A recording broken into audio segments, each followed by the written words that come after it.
चटकदार बाय मोहिनीमध्ये आपल्या सर्वांचे स्वागत आहे।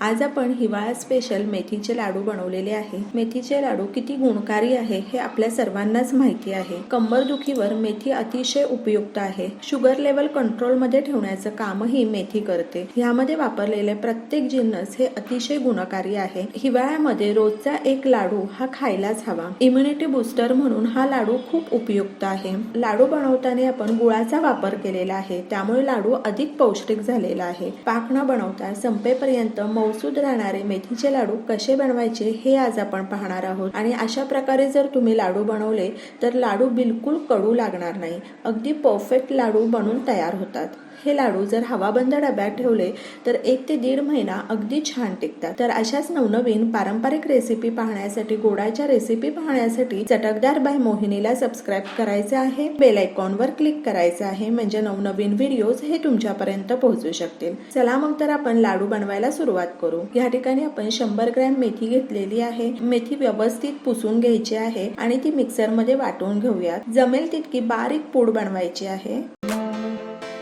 तर एका बोल मध्ये मेथी पावडर काढून घेऊ आणि त्यामध्ये 60 ml आपण तूप घालणार आहोत। तुपामध्ये मेथी 4 ते 5 तासाकरता भिजत ठेवूयात। वेळ असेल तर 10 ते 15 तासाकरता भिजवली तरी चालेल।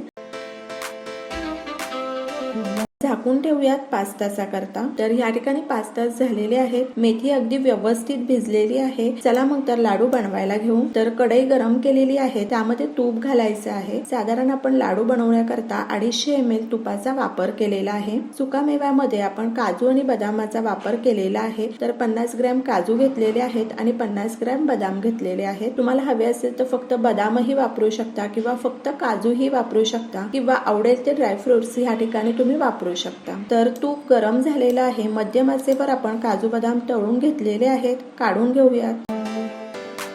तर अशाच प्रकारे आपण मनुकेही तळून घेणार आहोत। तर या ठिकाणी आपण 25 ग्रॅम मनुके घेतलेले आहेत। मनुकेही तळून झालेले आहेत, काढून घेऊ।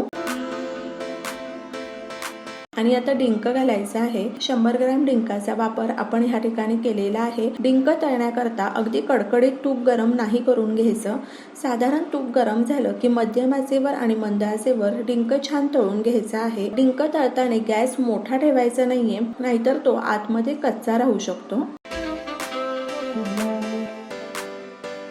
मध्यम आचेवर, मंद आचेवर थोडा थोडा डिंक घालून डिंक तळून घेतलेला आहे। तर 100 ग्रॅम डिंकाचा आपण या ठिकाणी वापर केलेला आहे, पण पूर्ण डिंक एका वेळेस घालायचा नाहीये। थोडा थोडा डिंक घालून तो तळून घ्यायचा आहे।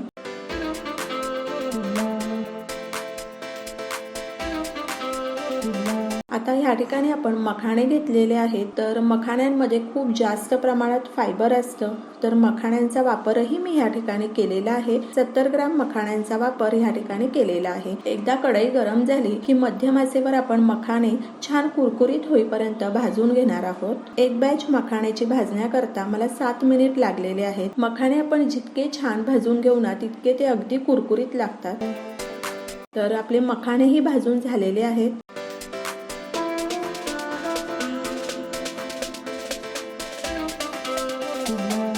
एक चमचा तूप घालायचा आहे, त्यामध्ये 2 चमचे खसखस घालूयात। किसलेलं सुकं खोबरं घालायचं आहे। तर ह्या ठिकाणी आपण 100 ग्रॅम खोबऱ्याचा वापर केलेला आहे। खोबरंही आपण मध्यम आचेवर त्याला सोनेरी कलर येईपर्यंत भाजून घ्यायचं आहे।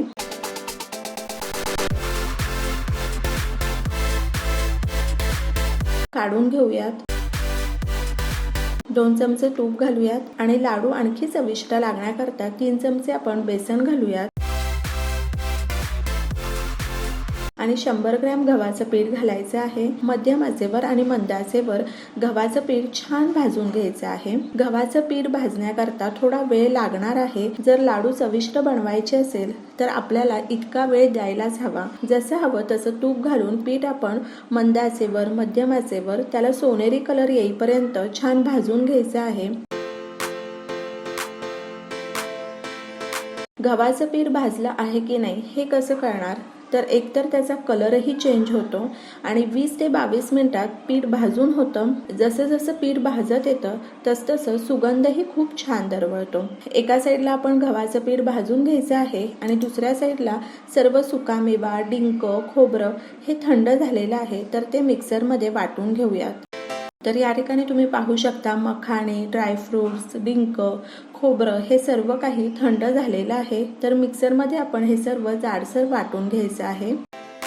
काजू बदाम वाटून घेऊयात. कोणतेही ड्रायफ्रुट्स वाटताना मिक्सरचं बटन एकसारखं ऑन नाही ठेवायचं. चालू बंद ठेवून ड्रायफ्रुट्स वाटून घ्यायचे आहेत. एकसारखं बटन जर ऑन ठेवलं तर सुकामेव्यामधून तेल रिलीज होतं आणि त्यामुळे त्याचा लगदा होऊ शकतो. सेम आपण डिंकही वाटून घ्यायचा आहे. डिंक वाटून घ्यायला फारसा वेळ लागत नाही. मी डिंक मिक्सरमध्येच फिरवून घेतलेला आहे. तुम्हाला हवा असेल तर तुम्ही लाटण्याच्या साह्याने किंवा मॅशरच्या साह्याने किंवा वाटीच्या साह्यानेही डिंक बारीक करू शकता. डिंकही आपण जाडसरच वाटून घेतलेला आहे. तर आता मखानेही वाटून घेतलेले आहेत. खोबरं वाटून नसेल घ्यायचं तर नाही घेतलं तरी चालेल. अगदी जाडसर खोबरं वाटून घेतलेलं आहे.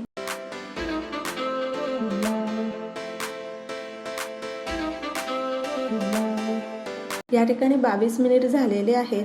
मंद आचेवर आणि मध्यम आचेवर आपण गव्हाचं पीठ छान भाजून घेतलेलं आहे. काढून घेऊ.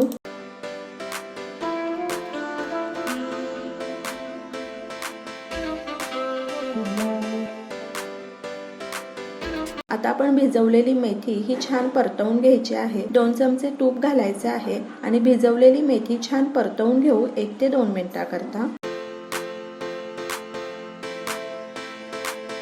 मध्यम आचेवर 2 मिनिटाकरता मेथी छान परतवून घेतलेली आहे. काढून घेऊयात. सेम कढईमध्ये 1 चमचा तूप घालायचं आहे. तर या ठिकाणी आपण 450 ग्रॅम गूळ घेतलेला आहे. गुळाचा आपल्याला पाक बनवायचा नाहीये, फक्त तो विरघळून घ्यायचा आहे. जायफळ घालूयात.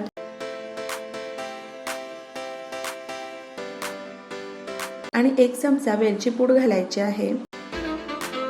तर या ठिकाणी तुम्ही पाहू शकता गूळ विरघळलेला आहे. गुळाला एक उकळी आलेली आहे. गॅस बंद करूयात. मिश्रणामध्ये गूळ घालूयात. मिक्स करून घेऊ. हात घालायची घाई करायची नाहीये, कारण मिश्रण आता खूप गरम आहे. त्यामुळे चमच्याच्या साह्याने आपण मिश्रण एकत्र करून घेऊ. मिश्रण गरम असतानाच आपण लाडू लगेचच बांधणार आहोत, कारण मिश्रण जर थंड झालं तर हे लाडू बांधायला थोडा त्रास होतो. तुम्हाला हवे तसे तुम्ही याचे लाडू बनवू शकता. छोटे किंवा मोठे हवे तसे लाडू बनवू शकता. या ठिकाणी मी मध्यम आकाराचे लाडू बनवलेले आहेत. तुम्ही पाहू शकता अगदी सहज लाडू बांधले जातात.